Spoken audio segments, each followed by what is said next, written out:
El Congreso de Chile aprobó que los chilenos puedan retirar el 10% de sus fondos de pensiones para afrontar la pandemia. Y por algunas reacciones más parece que la posible nueva ley hubiera autorizado a los 4 jinetes del apocalipsis a entrar cabalgando en Santiago. Como gobierno hemos dicho una y otra vez que esta nos parece una mala idea.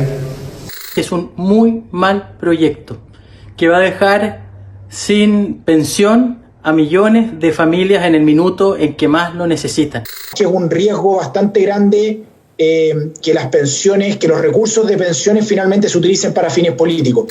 Hoy será el 10% por la pandemia, mañana será por la gripe española, pasado por una ayuda a una zona carenciada de nuestro país. Esto no va a parar. Es que el objetivo aquí no es ayudar a la gente que está en problemas. El objetivo aquí es ideológico. Y el objetivo es destruir el sistema de pensiones chileno.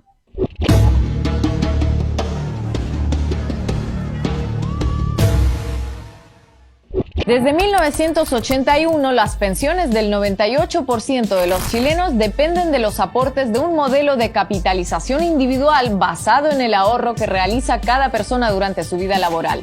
Quienes más logran ahorrar obtendrán jubilaciones más altas y viceversa. El monto que destinan a su jubilación queda en manos de las empresas privadas con fines de lucro que las administran, las famosas administradoras de fondos de pensiones, AFP. Y la polémica principal recae en lo que en este caso las AFP entienden por el término administrar. Cada trabajador chileno debe aportar el 10% de su salario a la AFP que contrate y está obligado a contratar alguna mientras tenga empleo. Además, paga una comisión fija por el servicio, que ronda los $6,5 mensuales. Las AFP invierten el dinero ingresado por los chilenos en diferentes instrumentos y negocios y a cambio prometen una alta rentabilidad que garantizará una pensión suficiente a sus clientes. Y no es que partan de un capital modesto con el que operar en los mercados. Actualmente acumulan 201.000 millones de dólares, equivalente a alrededor del 70% del PIB chileno.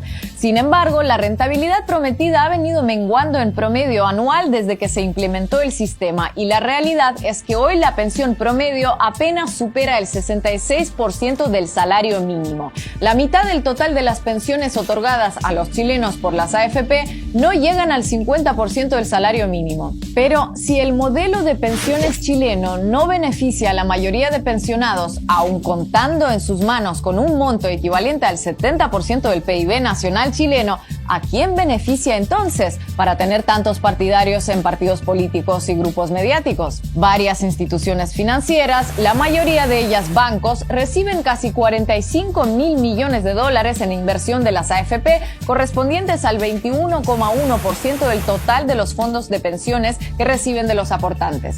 Otros 50.000 millones de dólares en inversiones van a 16 grandes grupos económicos de capitales nacionales que operan en Chile. Las AFP además destinan el 45% de sus fondos a inversiones en el extranjero. Según un estudio de 2019, los ingresos de las AFP triplican el monto que pagan en forma de pensiones. Es decir, que las pensiones de los chilenos no sean mejores, en ningún caso se debe a que las AFP estén cortas de efectivo. Además, aunque teóricamente los dueños del dinero aportado son exclusivamente quienes lo depositaron de forma individual en su fondo de pensiones, lo cierto es que ese dinero está en gran parte comprometido y en buena medida sostiene al sistema bancario y financiero de Chile. El propio Estado chileno es consciente de lo ineficaz del sistema para garantizar pensiones dignas a los chilenos, pero de momento solo ha puesto parches al modelo de las AFP, como en 2008 cuando introdujo un consejo técnico que velara porque las inversiones no sean demasiado riesgosas, o creó un pilar solidario para atender a quienes no pudieron aportar o quienes solo pudieron aportar poco. Pero ese extra no sale de las AFP, sino del mismo Estado. Pero el elemento fundamental en el debate sobre si el sistema AFP es bueno o malo, es justo o injusto, es sostenible o no, está en el 2% de los chilenos que no lo usan. Las Fuerzas Armadas y de Seguridad chilenas se negaron a adoptarlo cuando se hizo obligatorio y prefirieron uno de beneficio definido que les garantiza una pensión fija.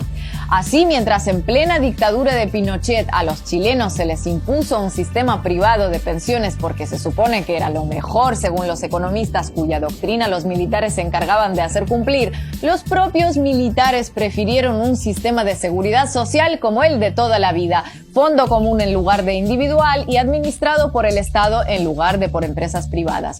El mismo modelo que de hecho venía usándose para toda la población chilena por décadas. Y la verdad es difícil culpar a los militares por esa elección.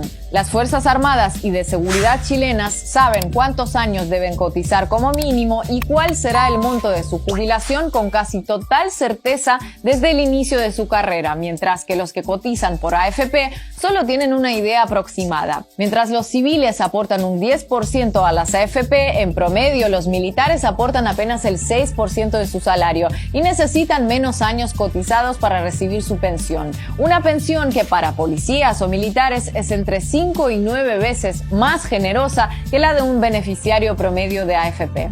O sea, aportan menos años y menos porcentaje de su salario, se jubilan antes y sus pensiones son mucho más elevadas que las de los civiles.